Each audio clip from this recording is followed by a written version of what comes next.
apóstolos. Ele morre de forma natural.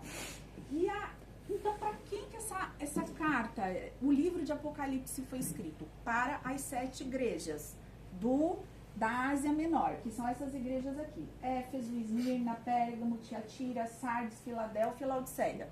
Então, é uma carta escrita para essas igrejas, que nos representam. Então, por que a gente tem que entender? A gente precisa entender primeiro o contexto, isso de qualquer livro, gente. Não adianta pegar um versículo e vamos lá tentar entender o que aquele versículo diz. Existe sempre um contexto, tá certo? E essas igrejas, não diferentes da igreja primitiva, era o primeiro século, finalzinho do primeiro século, anos 90, 90 e tantos. Eles estavam sendo perseguidos, como a igreja sempre foi desde o início, como Jesus foi, e a igreja sempre foi. E aquelas igrejas, a gente imagina que hoje a gente tem a Bíblia toda aqui. Você lê, a gente já sabe o final da história. Eles não tinham ideia do que ia acontecer. Então você está num contexto de sofrimento sem saber o que vai acontecer com você. E aí essa carta, então, é escrita. E o que significa Apocalipse? Vocês sabem? Revelação. A palavra Apocalipse significa revelação. Eu não posso falar. Não, mas eu sempre soube, desde...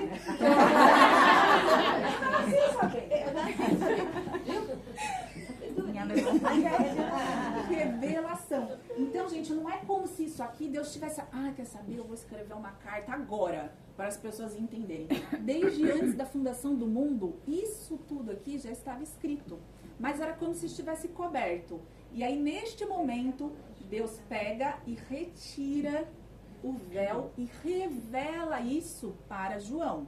Então, quem está com Apocalipse 1, por favor, alguns textos que a gente vai ler, tá? Esse é Apocalipse 1, de 1 a 3. Revelação de Jesus Cristo, que Deus lhe deu para mostrar ao seu servo o que em breve há de acontecer. Ele enviou o seu anjo para torná-la conhecida ao seu servo João, que dá testemunho de tudo que viu, e isso é, a palavra de Deus e o testemunho de Jesus Cristo. Feliz aquele que lê as palavras dessa profecia, e felizes aqueles que ouvem e guardam o que nele está escrito, porque o tempo está próximo. Olha só, então ele escreve dizendo que Deus criou tudo isso aqui, essa história, revelou a Jesus, e por intermédio de um anjo, então, João fica sabendo de tudo isso. Mas Deus, o Criador do mundo, é que tem, que escreveu e definiu toda a história.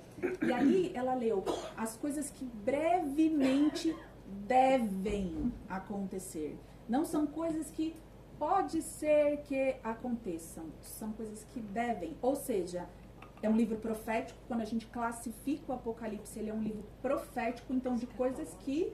Escatológico, essa palavra de escatológico é de coisas do fim dos tempos, das últimas coisas, tá? Então a gente fala, escatologia pura, porque são coisas do final dos tempos. Então, essas coisas todas que estão escritas aqui, elas vão acontecer.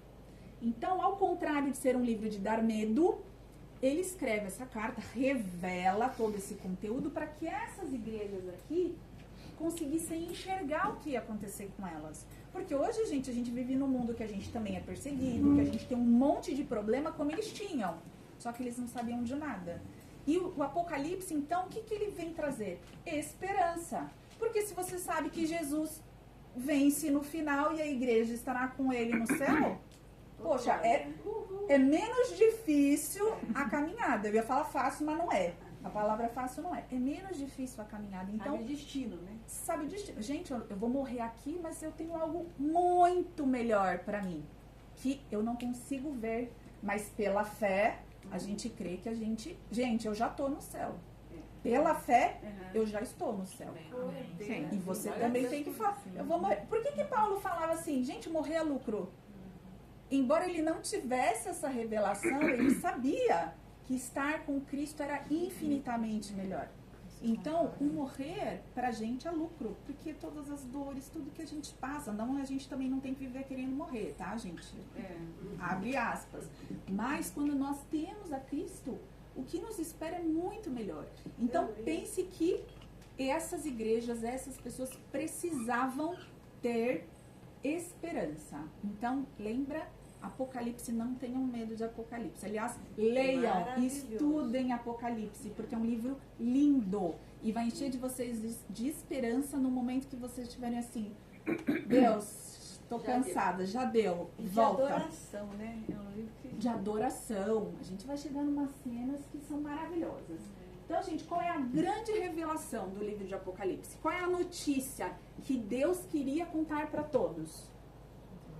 Ah, que ele vai voltar. Jesus vai voltar. Essa é a grande notícia. Que, embora em Mateus a gente vê acho que o 24 de Mateus fala mais sobre o final dos tempos, mas a grande notícia para essas igrejas é: Jesus vai voltar. E aí, só voltando para uma palavra, quando ela leu ali no 1:1, as coisas que brevemente devem acontecer, isso, gente, foi escrito há quase 2000 anos atrás. A gente lembrar que o tempo do Senhor é diferente do nosso tempo. Pode ser que para ele, esse brevemente seja do dia que ele escreveu um dia, porque um dia é como 1000 anos é como um dia. Então, o brevemente dele não é o nosso brevemente. Esse pessoal que estava vivendo nesta época, eu tenho uma figura. É a vitória de Jesus, a grande notícia. Jesus vai vencer, ele vai pisotear, vai prender Satanás. E nós seremos livres de todo o pecado. Então, essa era a grande notícia que ele queria contar. Tenham esperança, Jesus vai voltar e tem algo maravilhoso que espera vocês. E aí, Apocalipse começa com uma imagem. Gente, João, imagina, ele tá lá na ilha de Patmos e o imperador lá quis prender e tudo mais. Mal sabia ele que estava fazendo um grande favor para João, porque ele teve um tempo de ficar retirado, sozinho, na presença do Senhor. Então, tá vendo? Tudo que Deus transforma, tudo que é ruim em coisas boas. E aí João tem todas essas revelações. Logo no começo do livro ele fala: gente, eu vi aquilo, eu caí duro como um morto. Porque imagina, Sim. você recebeu uma visão e, gente, coisas que ele nunca viu. Por que o Apocalipse é difícil de entender? A gente está falando, lendo algo que alguém escreveu, dragão. Gente, tem uns animais, um bicho aí que fala que ele nunca nem viu. Eu nunca vi um dragão, mas a gente já viu em filme, em foto, em internet, como seria um dragão. E a gente consegue, mas imagina para um cara que nunca ouviu aquilo. Outra coisa importante de dizer, essa notícia de que Jesus voltaria não era para ser entendida por todo mundo. Lembra que eles estavam sendo perseguidos? Se alguém chegasse e falasse assim: vocês aí, ó, vão tudo pro inferno, pro lago de fogo e enxofre, Jesus vai voltar. Gente, ia ser sangue para tudo quanto é lado.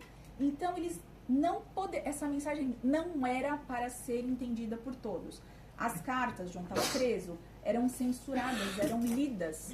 Então, imagina um guarda, qualquer um lá, lendo aquilo, 10 chifres e não sei o que lá. Eu falei, isso aqui Para quem tem ouvidos, para quem tem olhos, para quem tem entendido. espirituais. Então, foi escrito em código, tá? Então, essa linguagem apocalíptica, ela é de forma a se criar uma imagem codificada. Só entende quem tem o código, quem tem a senha. E que é o Espírito Santo, gente. E com o Espírito Santo vamos combinar que já é um pouquinho complicado de entender tudo. Mas, entende? Era por isso que ele é escrito. É proposital essa forma de ser escrita, tá certo? Não era para todo mundo entender, somente os crentes. E no comecinho, deixa eu ver se eu tenho outro... Ainda não. No comecinho do livro, João então vê Jesus. E ele vê 7 candelabros que representam a igreja. Aquelas 7 igrejas do Apocalipse, que a gente fala 7 igrejas do Apocalipse, mas são as igrejas da Ásia Menor, tá? Representa essas 7 igrejas. E lembra, vocês já devem ter lido em algum momento, ele vai falar assim, olha, ele faz elogios para essas igrejas. Olha, você ama demais, você está aí sofrendo, mas você está preservando a minha palavra, você não está se desviando. E ele faz elogios para essas igrejas, mas ele também faz algumas pontuações. Olha, por fora você parece viva, mas por dentro você está morta. A outra, você perdeu o primeiro amor. Então, ele vai pontuando. Isso é diferente da gente, gente? Nadinha. Quantas vezes a gente está aqui sorrindo, linda, mas por dentro estamos mortos. A gente olha, a gente já não palpita o nosso coração, né? Então isso serve pra gente. Mas nas cartas ele vai falar para elas, para todas elas, se você perseverar e faz uma promessa de que algo irá acontecer. Você vai conquistar a coroa da glória e por aí vai. Então, logo no início, João já começa, claro, João está escrevendo, mas entendam que não é ele quem decide, tá? O Senhor faz de forma que, logo no início do livro, ele já mostra que Jesus está presente no meio da igreja. Ele está escrevendo o que ele está vendo. O que ele está vendo. Está sendo revelado para ele. Naquele momento. Mas ele já começa assim porque tem um propósito também. Olha, Jesus está com vocês. E a gente tem que trazer para o nosso contexto. Jesus está conosco. Ele conhece todas as nossas debilidades. Tudo que está faltando no nosso coração em relação a Ele, Ele conhece. E então, às vezes, Ele pode falar, ó, Marta, você está muito bem e tal. E Ele faz, gente. Ele fachada é boa, hein, a fachada tá linda, mas você precisa melhorar, precisa estar mais comigo. Você tá morna. Lembra, gente, da igreja lá em Sé? Vocês estão mornos. Que eu vou vomitar, né? Tô a ponto de vomitar. É melhor que sejam frios de uma vez, porque o morno tá meio que um pé lá e um pé cá. Então, isso a gente traz para nós também. Como nós estamos? Jesus está em nosso meio. Amém. Jesus está no meio da igreja. Ele conhece os problemas da igreja. Ele faz elogios pra gente do tipo, tá tudo bem, vamos lá, continua. Mas o Espírito Santo também puxa a nossa orelha quando a gente precisa, tá certo? E aí, quem que tá com Apocalipse 4, que eu dei o papelzinho? Eu acho que é a Geralda. 4 versículos? É. E logo fui arrebatado no Espírito, e eis que um trono estava posto no céu, e um assentado sobre o trono. E o que estava assentado era, na aparência, semelhante a pedra jaspe e sardônica, e o arco celeste estava ao redor do trono, e parecia semelhante à esmeralda. Foi? E aí, gente, olha a cena assim, parecido, né? Ai, que João está vendo. Aqui, Deus tem um rosto, vocês estão vendo aqui? Sim. Porque eu pedi para a inteligência artificial fazer e ela colocou um rosto dele. Mas, a Bíblia diz que ninguém viu a Deus, né? Ninguém nunca viu a Deus. Uma vez, eu estava orando, eu falei, Deus, eu quero te ver. Eu quero te ver. E aí, gente, eu estava de olho fechado.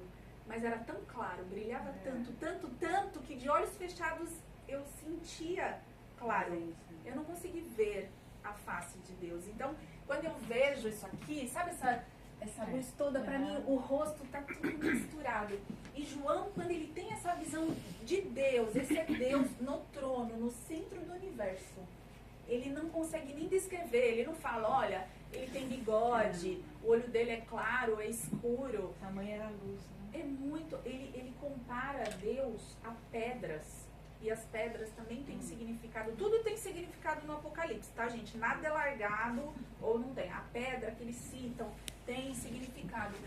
Então Deus está no centro do universo, no trono, e em volta, gente, anjos adorando. Parte da igreja já está lá. Olha como morrer a lucro. Imagina você tá lá no céu. tá vendo? A Luzia já está se vendo aqui.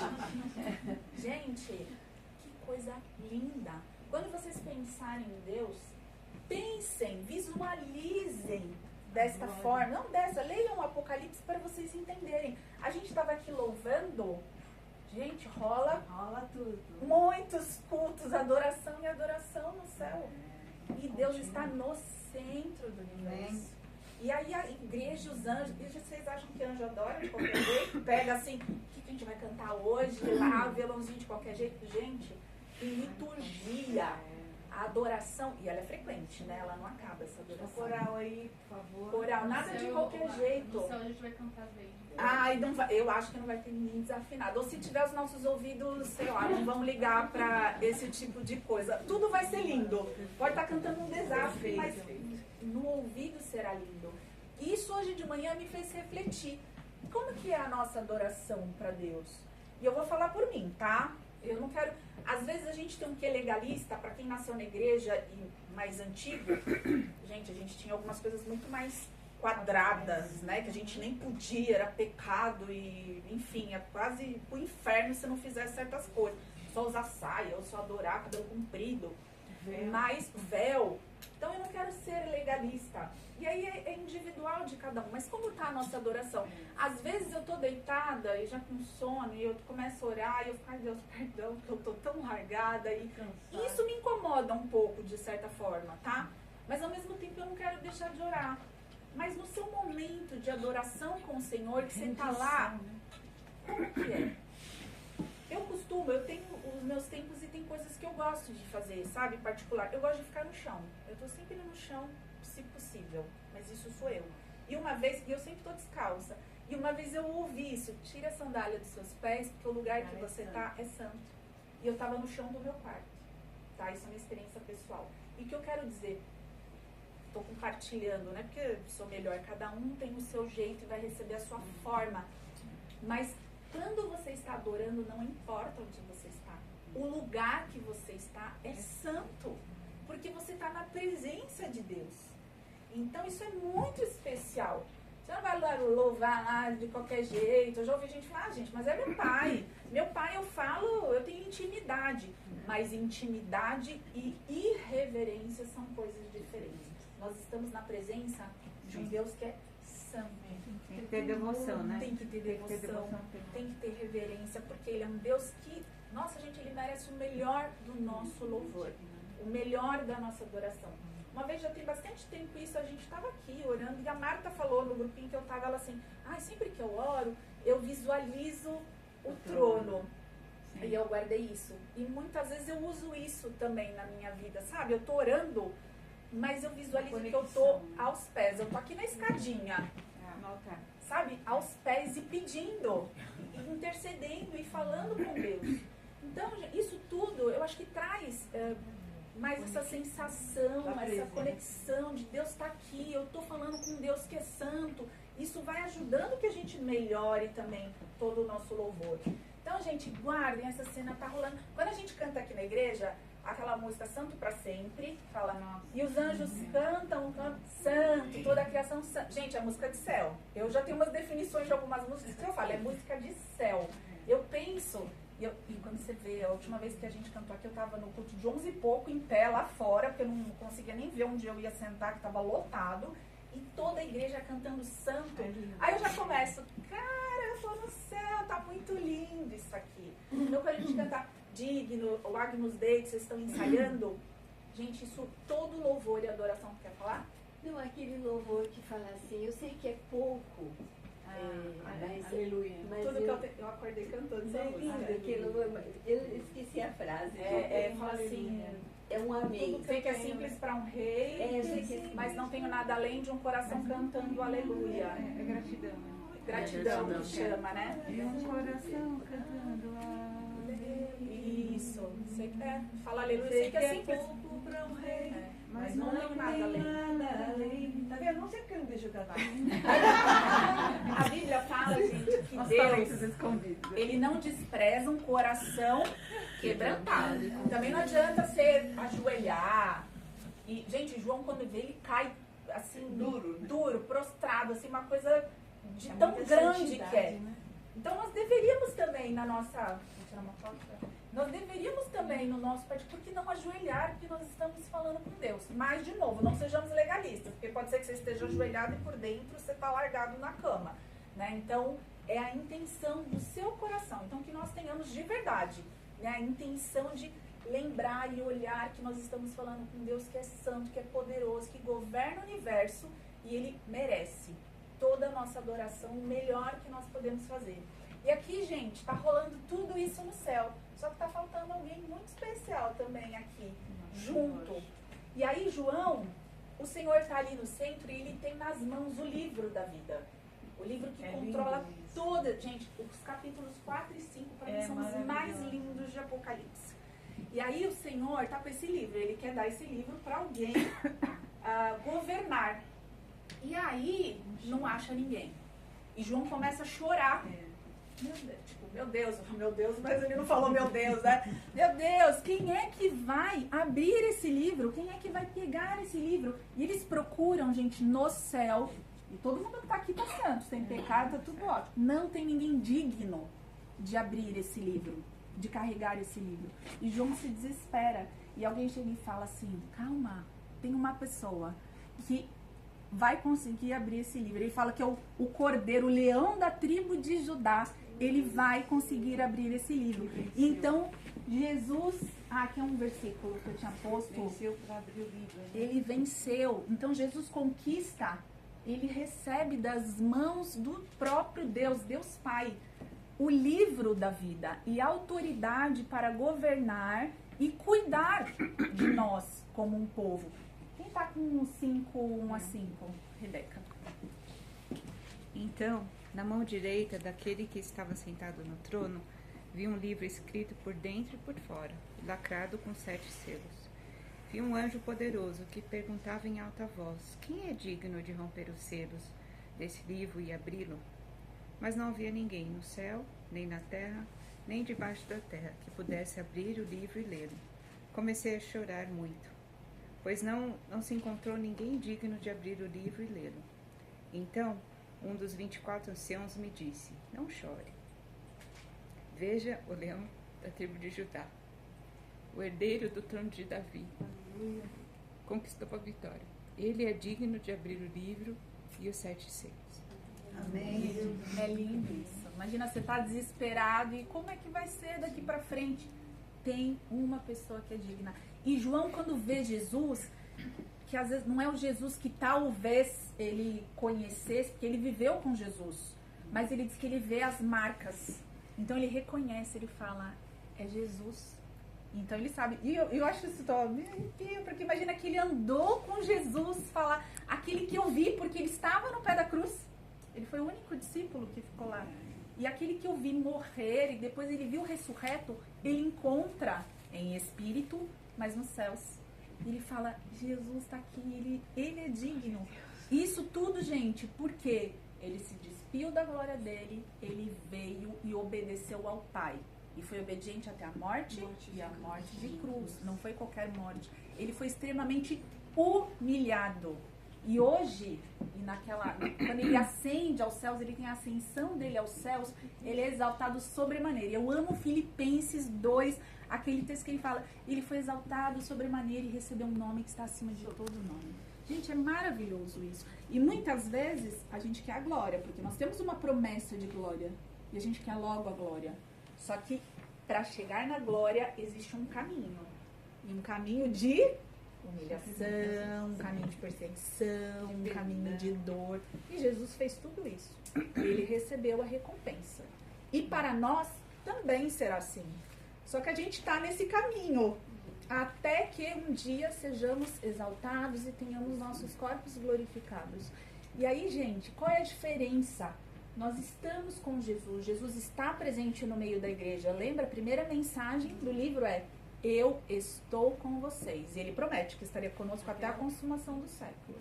Então, Jesus está conosco.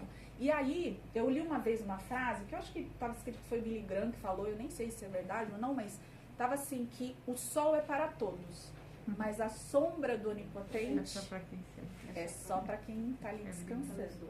Então, Deus faz coisas para todas as pessoas. O sol nasce para todo mundo.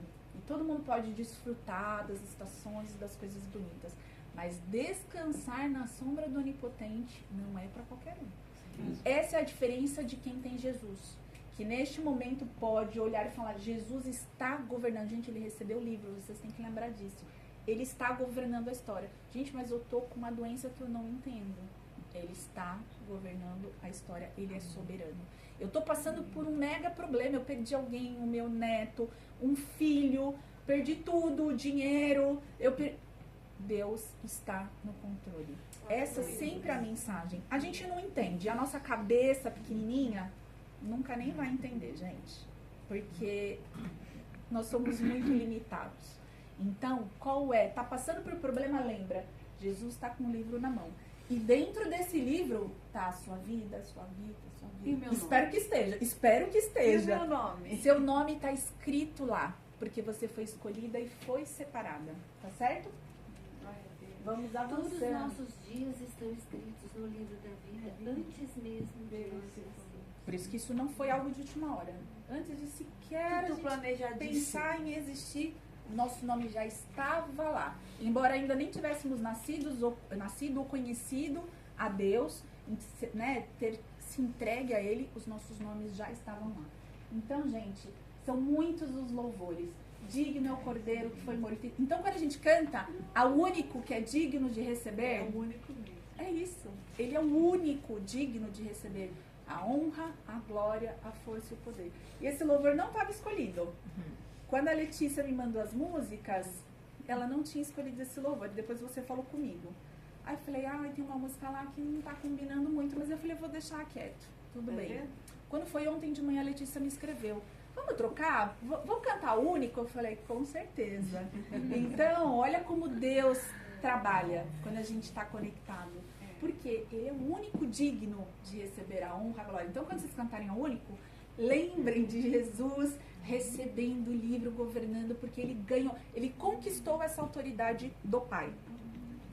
E aí, gente, eu vou trazer só algumas coisinhas, porque não dá pra gente falar sobre todo o livro de Apocalipse, mas nós estamos vivendo, e o livro traz aquela parte, que aí talvez seja a parte que mais, meu Deus, que coisa horrorosa, de desgraças e mortes e coisas ruins que acontecem conosco.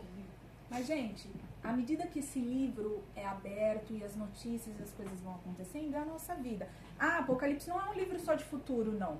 Porque quando João vê Jesus no céu, é a imagem da ascensão deles. Essas coisas de perseguições, de morte, de doenças também já aconteciam, acontecem conosco. Então não é um livro, eu quero saber um futuro, e como se fosse um vidente. Não é isso, tá? Então falo de passado, de presente e de futuro também.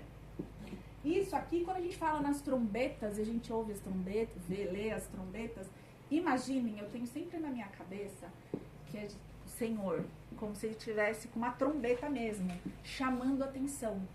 Vocês estão vendo isso? Olhem, olhem, olhem, eu estou aqui. A trombeta é um chamado ao arrependimento. Venham, venham. Gente, essas coisas naturais que acontecem, a gente acorda com as notícias de que choveu, inundou tudo, um monte de gente morreu, acabou com tudo. Isso são trombetas soando para avisar. Venham a mim. Porque a gente olha essas coisas, gente, nem tá perto de mim. De repente você acorda e sua casa não existe, as pessoas morreram, tudo foi levado. Isso nos mostra, gente, que a coisa é assim. E nós precisamos estar garantidos, gente, que vai estar... Porque se Deus te levar hoje... Outro dia, quando a Geralda contou a história dela, que ligaram do laboratório, olha, vem pra cá que você pode ter uma parada cardíaca. Ela falou, Senhor, tipo, tudo bem. Quem de nós pode falar assim, se eu tiver uma parada cardíaca, tá tudo bem? Hoje, gente, não é todo mundo, não. Eu ia falar, Deus, tem que ser hoje, né? Não pode ser amanhã, mais um pouquinho. Então, nós precisamos viver ao ponto de que, se a nossa vida for tomada de repente, eu tô na glória. Eu tô nos céus. Então, gente, isso aqui é chamado, é trombeta, é aviso. Venham, venham, venham. Só que, nesse tumulto e nessas coisas que acontecem, algumas pessoas se rendem. Outras continuam com seu coração duro. Então, gente, infelizmente, a gente não tem o controle da história. E é muito fácil a gente questionar Deus, por que uns, por que não outros, por que não todo mundo? Mas lembra, Deus é soberano. Ele sabe, algumas pessoas mesmo ouvindo não se rendem. Elas continuam com seus corações duros. E aí vai chegar uma hora, aqui, gente, enquanto as trombetas estão tocando, existe chance de arrependimento. Existe tempo, é misericórdia, porque o mundo não acabou. As pessoas ainda podem. Só que vai chegar num momento onde Deus, a ira dele, que tinha ainda misericórdia e estava segurando, ele vai derramar toda a ira dele. E é quando Jesus Cristo voltar. E quando essa ira se derramar, gente, não vai ter, o tempo acabou. Quem está com o 16:15? Eu. Lê, Letícia, por favor. Eis que venho como ladrão. Feliz aquele que permanece vigilante e conserva consigo as suas vestes, para que não ande nu e não seja vista a sua vergonha. Então os 3 espíritos os reuniram no lugar, que em hebraico é chamado Armagedon. O 17. O sétimo anjo derramou a sua taça no ar, e do santuário saiu uma forte voz que vinha do trono dizendo: está feito. Gente, vai chegar uma hora que Jesus vai voltar. Está feito. Acabou o tempo. E aí não vai ter tempo para arrependimento. Quem foi, foi. Quem não foi, quem não tem o seu nome escrito lá no livro, não vai poder entrar. Não vai ter misericórdia. E mais nenhuma chance. Aí, gente, vai ter muito choro. Porque as pessoas que perderam a oportunidade, elas vão chorar demais. Do tipo, e aí, Deus? E, gente, não tem repescagem pro céu. Ou seu nome tá no livro da vida, ou não está. Não vai ter segunda Não tem chance. recuperação, né? Quer dizer, o fulaninho não veio. Vamos ver aí que falta, tem 3 lugares. Lista de espera. Lista de espera. Você pode parar com isso, porque não vai ter lista de espera no céu. Ela tá falando por causa do chá, tá? Porque a lista de espera do chá é gigantesca. Não vai ter Luzia lá pra... Quer dizer, lá pra isso. Você vai estar lá pra... Não pra lista de espera na mão. Não me faz parte. Então, gente, isso é muito sério, porque isso vai acontecer. Ah, gente, quando Jesus voltar. E os céus vão se abrir e Jesus vem. Gente, vai ser um negócio muito lindo. Muito lindo. Outro dia a gente estava na rua e minha filha começou a perguntar umas coisas e tal. Eu falei, Lê, eu não sei direito como vai ser, mas eu sei que no Japão ou aqui, que lá é dia, que é noite, ao contrário, todo olho verá. Eu não sei se tem um texto disso. Eu escrevo, mas eu já me perco toda. Não, tem, mas eu não sei se eu trouxe aqui para alguém ler. Todo olho verá. E como a Letícia disse, mas ele virá como um ladrão. Ladrão, se a gente sabe que ele está vindo, a gente não prepara. A gente já se prepara. Você tira as suas coisas, você se prepara para que o ladrão não venha. Das virgens, né? Que é como um relâmpago. Ele fala que é como um relâmpago, a vinda do Senhor. Como um relâmpago que vai... Do Oriente, Vai ser, assim é de ser a vinda do A Filho vida do Homem. Gente, tem muita música de Tem esse Apocalipse. louvor, Eu leio Apocalipse cantando e tal, para quem é mais antigo, sempre tem umas músicas. Então se vê, Então Jesus vem como você, ela fala assim, você tem que estar pronto para não chegar lá pelado e não é um sem roupa no sentido figurado, de ficar sem roupa. Mas no sentido de estar descuidada, de não estar preparada. Se você vai fazer uma viagem e vai para um lugar, você se prepara. Mas ir para o céu, às vezes a gente está lá, meu nome está lá e tá bom, tá tudo bem, eu vou ficar esperando.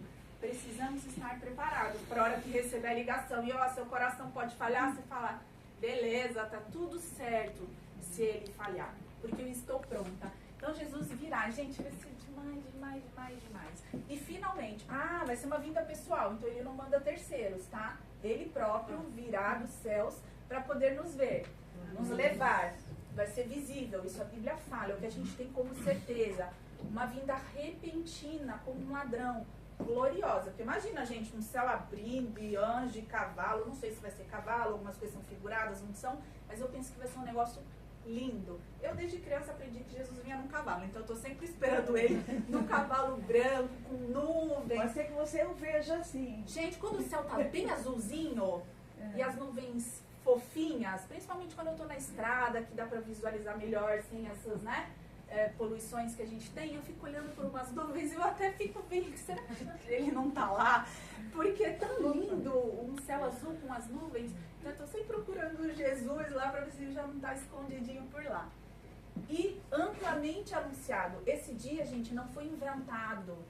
Desde o Antigo Testamento os profetas falavam. Eu preciso terminar de falar. E aí, gente, vai ter um julgamento. E aí vai existir uma divisão. Aqui é Jesus, tá? No centro. Porque lembra que ele conquistou o direito de governar? Então ele vai julgar. E aí vai ser um dia muito feliz para algumas pessoas, de muita alegria, mas vai ser um dia extremamente triste para algumas pessoas. E quando a gente estava falando isso na aula, eu olhei para a Luzia e eu senti a dor dela. E quem aqui não tem alguém que creu realmente em Jesus, a gente fica pensando, poxa, eu vou estar lá super bem, tudo bem que a gente não vai sofrer e talvez a gente não se lembre dessas pessoas porque isso geraria uma dor, mas também o quão pra gente é confortável imaginar que algumas pessoas que a gente ama tanto não estarão lá. Mas a gente também precisa aprender a descansar. Os meus filhos, eu acredito que eles ainda não tenham tido um encontro com Jesus. Isso me preocupa. Outro dia falando pra minha filha, ela até falou, mãe, se o meu nome estiver lá, eu vou aceitar 1 hora e pronto. Eu falei, tá, mas não usa como desculpa, porque eu vou falar, porque a fé vem por ouvir e ouvir a palavra de Deus. Então, a gente precisa falar. Mas não somos nós que fazemos. Então, a gente também não pode deixar que isso tire a nossa paz. A gente também precisa descansar. Eu tenho a alegria da salvação. Amém. Mas eu preciso confiar e, claro, fazer a minha parte, mas confiar que os meus filhos também terão. Então, isso a gente não pode se acomodar, porque você imagina tudo isso, eu vou estar aqui, vai ser lindo e maravilhoso, mas e quem está aqui? Então a gente precisa pregar, gente, esse é nosso ID, isso é para todos nós. A gente precisa pregar, porque Jesus só vai voltar a hora que o último nome da listinha for contemplado. Então, tem gente, você quer que Jesus volte? Vai falar de Jesus, gente. Vai pregar o evangelho a toda criatura agora. Não pare, para que ele volte logo. E aí, gente, a gente tem uma promessa. Teve gente que já achou suas casinhas aqui. Outro dia eu tava no PG da Pena e tinha uma me falando, olha, a gente vai ter um condomínio lá dentro, só nosso aqui. As senhorinhas todas lá papeando. E claro, gente, a gente pode dar umas viajadas, uma imaginada, como é que vai ser. Eu falo que até debaixo da ponte, se Deus me colocar para morar lá, deve ser maravilhoso debaixo da ponte no céu, no novo céu e na nova terra, né, gente? Porque a gente não vai precisar. Quando fala em ruas de ouro, que eu não sei se é literal ou não, mas o ouro não vai ter importância nenhuma lá dentro. Aqui, não é de ouro, eu tô contando porque é dourado, mas não é de ouro. Mas aqui, o ouro ostenta, ele custa muito. Gente, lá o ouro não serve pra nada. Então é um lugar que nós teremos. Quem tá? Eu acho que tem alguém com a. Eu acho que eu não dei pra ninguém. Deixa eu ler aqui. O 21. Deixa eu ler pra vocês. Eu tô terminando, gente. 21. E vai ter 21 a 7. Viu o novo céu e a nova terra, pois o primeiro céu e a primeira terra já passaram. Tudo aqui, gente, esse céu que a gente vê, essa terra que a gente vive, já vai ter passado. Não vai ter mar, o mar não existe. O mar, ele divide. Não vai ter divisão. Vai ser uma coisa só, gente. Céu e terra. Vi também a cidade santa, a Nova Jerusalém, que descia do céu, da parte de Deus, ataviada como a noiva, adornada para o seu esposo. Eis o tabernáculo de Deus com os homens, e Deus habitará com eles, e eles serão povos de Deus, e Deus mesmo estará com eles. Gente, Deus estará passeando. Eu fico pensando, Paulo, meu Deus, eu vou falar com Paulo umas coisas, Moisés. Paulo? Ai, não sei, eu queria saber, porque eu ia pegar alguém, entrevistar alguém. Você que estava lá no dia que o Mar Vermelho abriu? Já leva assim, vamos fazer um post aqui. Conta pra gente como é que foi. Gente, eu queria conversar com alguém que estava lá e passou no meio do Mar Vermelho. Eu amo aquela passagem. É um negócio lindo. Imagina você ver o mar abrindo e você passando em terra seca. Eu queria falar com a mulher do fluxo de sangue. Gente, o que você sentiu? Você sentiu um reveleixo na hora que você tocou em Jesus? Eu gostaria de fazer muitas perguntas. Eu viajo, né, gente? Eu não sei se eu vou conseguir. Eu gostaria que sim, pra gente, as coisas boas, discutir, porque eu acho que essa é uma conversa muito legal, né? Mas, e fala assim, e ele, Deus, ele enxugará dos olhos toda lágrima, e a morte já não existirá. E já não haverá luto, nem pranto, nem dor, porque as primeiras coisas passaram. E aí quem está no trono fala, eis que faço novas todas as coisas. Gente, tudo será novo, tudo será restaurado. E muito melhor que o Éden, porque o Éden, a serpente estava lá. Aqui não tem pecado, não tem presente. A gente não vai errar mais. Ai, graças a Deus, uma hora a gente tem que parar de errar, né? A gente não vai errar mais, vai ser muito lindo. Ele vai falar, tudo está feito. Eu sou o alfa e o ômega, o princípio e fim. Eu, a quem tem sede, darei de graça da fonte da água da vida. E o vencedor herdará essas coisas, e eu serei o seu Deus, e ele será meu filho. Gente, se você está aqui, e você tem, a gente tem que ter certeza da nossa salvação, gente. Porque, será que eu vou para lá? Gente, não pode ter dúvida. Se você falar, Será que eu mereço? Não, merecer eu já aviso, você não merece. Ninguém merece, eu não mereço estar lá. Mas nós ganhamos, pela graça, esse presente, esse direito de sermos os filhos de Deus. Então, Glória como a Deus. direito que você ganhou, uma herança, você conquistou isso por direito. Você precisa querer estar lá e ter a certeza que você está lá. Porque senão, gente, corre muito risco de você chegar lá e falar assim, mas Deus, eu estava lá toda quinta-feira na oração. Aí ele vai lá, chega e fala, ó, afasta de mim, eu não te conheço.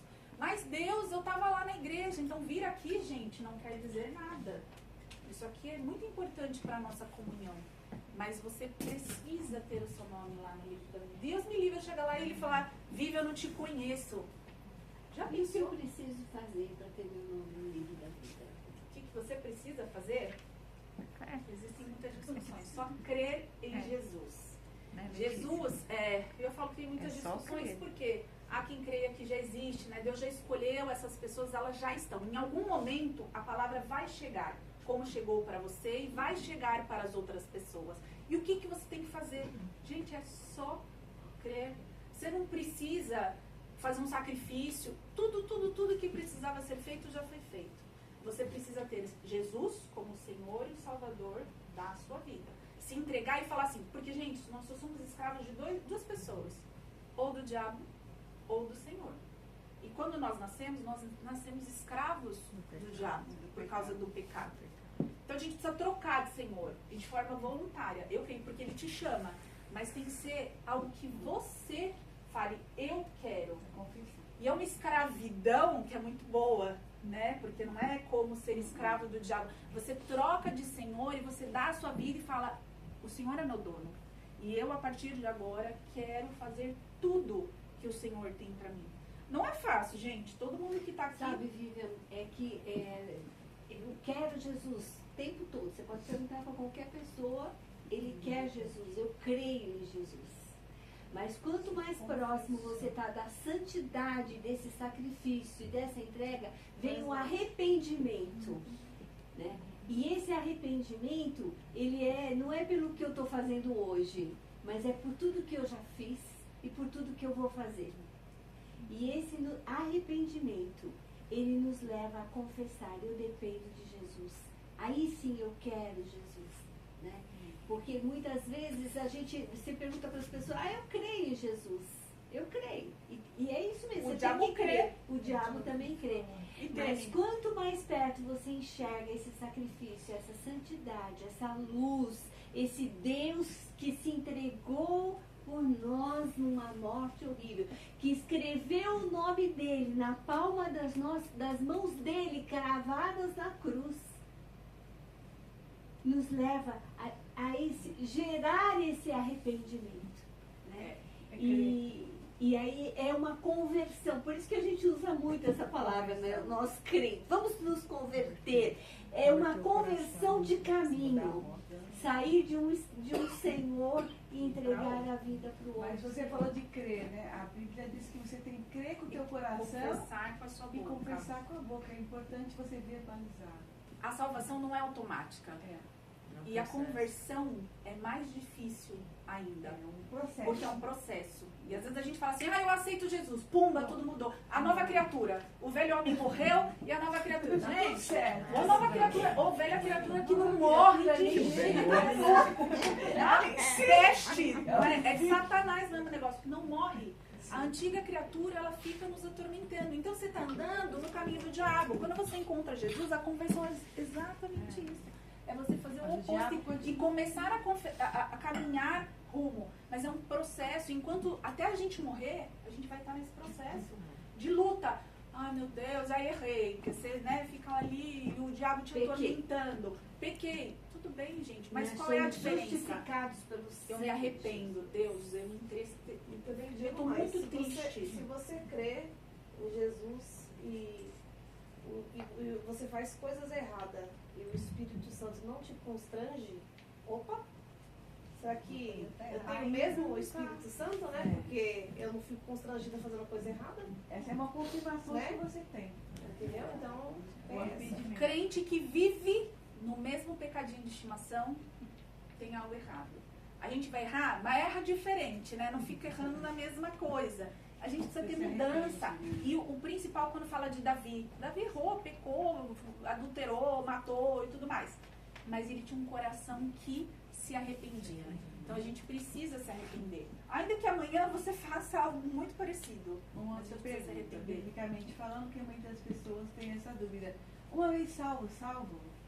Pô, Marta, Tinha que que perguntar pergunta é essa? Tá causando, né? Já tá Uma vez causando salvo, aí. ela falou assim que uma vez salvo, salvo para sempre. E eu falei, por que isso? Porque existem correntes. Gente, o Apocalipse tem 4 correntes de interpretação, tá bom? Só que tem alguns pilares que não podem mudar. São e são, tá certo? Jesus vai voltar, Jesus vai conquistar, vai vencer, tem umas coisas que não mudam. A salvação, existem 2 correntes principais que falam que uma vez que você é salvo, você está garantido com a salvação. É nisso que eu acredito. Se você foi salvo, você está salvo para sempre. Existe uma outra corrente que acredita que a salvação se perde.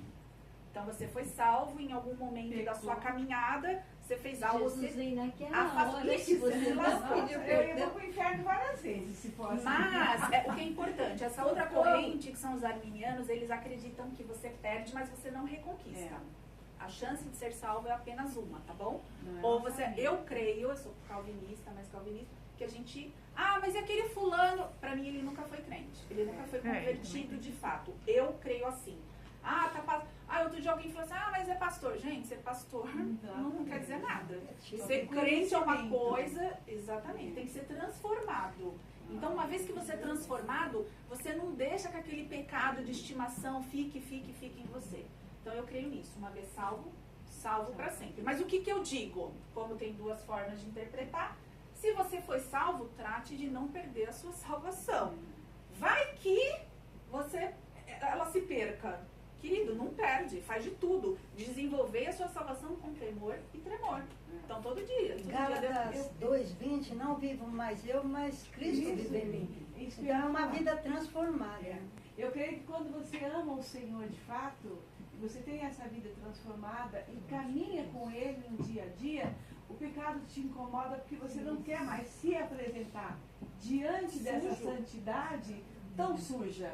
Então você se arrepende e fala, me ajuda no processo, porque Senhor, o Senhor merece, né, o melhor.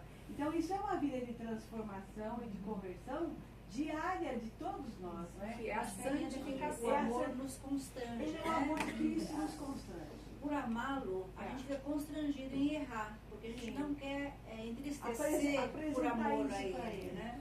Acho que é essa. Mas lembra que fala que serão conhecidos, nisso se amar uns aos outros. Existem algumas coisas que um verdadeiro discípulo tem que ter. Então, se você é selado com o Espírito Santo, gente, onde habita a pureza, não pode ter pecado, coisas ruins, sujidade. Aquele que alimentar vai vencer, o que você vai alimentar. Eu tô pecando e aquilo não me incomoda de jeito nenhum. Opa, você precisa repensar. Então, pecaremos até o dia da nossa morte. Mas a diferença é, eu me constranjo. Você me permite ler aqui um versículo de Apocalipse 22, o versículo 14? No que diz, felizes os que lavam as suas vestes. Assim têm direito à árvore da vida e podem entrar na cidade pelas portas. Só quem lavou as suas vestes no sangue do Cordeiro vai poder entrar. Então, gente, isso é pessoal. Eu não posso enfiar na cabeça de ninguém. Então, se você tem dúvida da sua salvação hoje, reveja, pede para o Espírito Santo. Gente, uma vez eu nasci na igreja, mas eu lembro que eu já tinha uns 40 anos e um dia eu falei assim, Deus, eu não sei se eu não me lembro de ter confessado isso de forma intencional. E aí eu tava no meu quarto e eu falei, eu estou confessando que o Senhor Jesus Cristo é o meu Senhor e o meu Salvador. Eu não acredito que eu me converti realmente quando eu me batizei lá aos 11 anos. Eu acredito que isso aconteceu muito tempo depois, lá para os 40 anos. Então, se você tem alguma dúvida, confesse. Porque ele fala, se você crer no seu coração, e eu creio, e você confessa com a sua boca que Ele é o teu Senhor e o teu Salvador, você será salvo. É simples, de certa forma. Gente, isso até que é simples. O difícil é a caminhada depois. Porque aí você falou que sim, meu Senhor Salvador, o diabo vai cair matando, porque você era dele. Ele não tava tudo bem com você. Agora que vai começar a sua luta. Então, gente, não é fácil. Mas Paulo vai dizer que as nossas leves e momentâneas tribulações vão nos causar, gente, uma glória maravilhosa. Então, tudo isso que está passando, assim, Vai lá, você quer ler? Tem horário? Gente, eu tô falando muito. Assim como as igrejas precisavam da perseverança e da fé, a gente também precisa. E é isso que a gente tem que visualizar. Eu já estou lá pela fé. Amém. Vamos nos encontrar lá. Amém. Amém, gente? Amém.